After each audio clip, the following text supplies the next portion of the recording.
We're the 99% and all of us eat. We want a food system that works for everyone, the planet and her people. By creating a food system that values equity and ecology, we can create jobs with living wages, curb our dependence on fossil fuels, and ensure that everyone has access to real food that they can afford. Many of our communities are feeling the impacts of a broken food system. How many of your family members or friends have diabetes or obesity? How far do you have to travel to get to the nearest grocery store? How much fast food do you end up eating? Every 5 years, Congress passes legislation that's known as the Farm Bill. The Farm Bill was created over 60 years ago to recover from the Great Depression, to ensure that farmers could survive and that people wouldn't go hungry.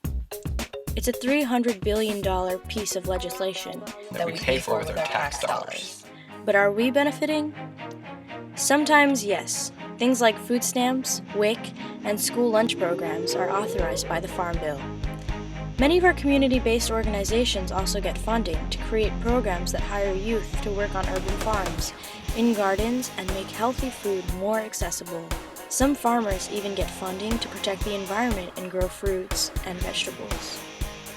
Historically, the Farm Bill has addressed food insecurity throughout the SNAP program, or food stamps, which provides many households with the bulk of their weekly food.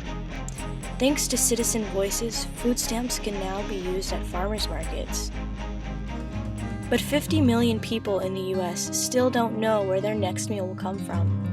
5 of the 8 worst-paying jobs in the country are food system jobs, and many communities still don't have access to real food that they can afford. So who benefits from this broken system? 95% of food in the US is controlled by corporations that puts profits over people. Many of these same corporations spend their profits convincing the government to do what they want. 4 companies process more than 85% of US beef. 1 company controls 40% of the US milk supply. In fact, just 4 firms control more than half of all grocery sales. But there are 300 million people in the US, and all of us eat. When corporations control the government and the government makes decisions about food and farming, that means that 0.0000001% is making decisions for all of us. If we are going to spend $300 billion of our taxpayer money, why not spend it on creating a food system that works for people, communities, and the environment? It's our money and our government. Let's make a farm bill and a food system that works for us. We want real food, real jobs, organic, fresh vegetables, fair trade. Reclaim your body, your life, your community, your voice, your power. Act now. www.liverealnow.org